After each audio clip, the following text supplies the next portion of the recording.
గడిచిన కొన్ని రోజుల నుంచి రాష్ట్రంలో అనేక జిల్లాల్లో భారీ వర్షాల నుంచి అతి భారీ వర్షాలు ఏవైతే పడుతున్నాయో ఆ జిల్లాల్లో ఉండే ప్రజలందరూ అప్రమత్తంగా ఉండే విధంగా ఆ జిల్లాల్లో ఉండే రెవెన్యూ పోలీస్ యంత్రాంగం అంతా చిత్తశుద్ధితో వారిని కాపాడే దాంట్లో గౌరవ ముఖ్యమంత్రి రేవంత్ రెడ్డి గారి ఆదేశానుసారం ఆ జిల్లాలో ఉండే మొత్తం యంత్రాంగం 24/7 పనిచేసి ఎక్కడా ప్రాణ నష్టం జరగకుండా ఉండే విధంగా చర్యలు చేపట్టాలని గతంలో చెప్పాం, మళ్ళీ చెప్తున్నాం. గడిచిన 2 రోజుల నుంచి మెదక్, కామారెడ్డి, సిరిసిల్ల, నిర్మల్, ఆదిలాబాద్ ప్రాంతాల్లో కనీ విని ఎరగని రీతిలో సుమారు గంటన్నర టైంలో 700 mm వర్షం పడ్డ కారణంగా నేషనల్ హైవేస్, R&B, పంచాయతీరాజు రోడ్లతో పాటు రైల్వే ట్రాకులు, అదే రకంగా పోచారం లాంటి 100 సంవత్సరాల చరిత్రున్న మధ్య తరహా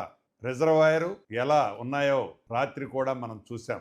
ఈ రోడ్లన్నీ అనేక ప్రాంతాల్లో అక్కడున్న డిశ్చార్జ్కి అంటే అత్యధికంగా 2-3 టైమ్స్ వాటర్ వచ్చిన కారణంగా అనేక ప్రాంతాల్లో బ్రీచ్ అయ్యాయి.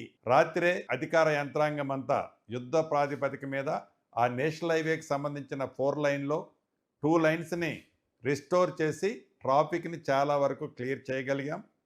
అనేక మండల హెడ్ క్వార్టర్లకి, గ్రామాలకి R&B పంచాయతీ రోడ్లు చాలా బ్రీచ్ అయ్యాయి. గౌరవ ముఖ్యమంత్రి గారి సూచనలకు అనుగుణంగా ఆ శాఖ అధికారులకు ఇప్పటికే ఆదేశాలు ఇచ్చాం. టెంపరరీ అరేంజ్మెంట్స్ అన్నీ రాబోయే కొన్ని గంటల్లో పూర్తి చేసి ఆ గ్రామాలకి, మండలాలకి రవాణా సౌకర్యాన్ని ప్రభుత్వం ఏర్పాటు చేసే దిశగా పనిచేస్తుంది. వీటితో పాటు ఏ గ్రామాల్లో అయితే ఫ్లడ్ ఎఫెక్టెడ్ అయిన కారణంగా అనేక తండాలు కూడా ఇబ్బంది పడ్డాయి. ముఖ్యంగా మెదక్, కామారెడ్డి ప్రాంతాల్లో చాలా తండాలు ఫ్లడ్ ఎఫెక్టెడ్ అయ్యాయి.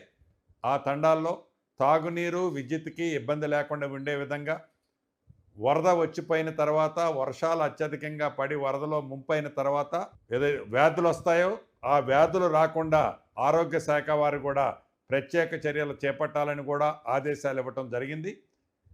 వారం రోజుల క్రితం రాష్ట్ర వ్యాప్తంగా అన్ని జిల్లాలకి ఈ విపత్తు వచ్చినప్పుడు వాడుకోవటం కోసం ఒక్కొక్క ₹1 కోటి చొప్పున రిలీజ్ చేశాం. ఏవైతే మేజర్ ఎఫెక్ట్ అయిన ఈ జిల్లాలకి అదనంగా ఎన్ని నిధులు అవసరమున్నా రాష్ట్ర ప్రభుత్వం ఆ జిల్లాలకి నిధులు ఇచ్చే దాంట్లో ఒక్క నిమిషం కూడా ఆలోచించం. ప్రజల శ్రేయస్సు ముఖ్యం కాబట్టి ఆ ప్రాంతానికి నిధులు ఇస్తాం. ఇక ప్రధాన ప్రతిపక్ష పార్టీ గడిచిన 2 రోజుల నుంచి రాజకీయ లబ్ధి కోసం ఏవైతే మాట్లాడుతున్నారో, మీరు పరిపాలించే నాడు ఆనాడు వరదలు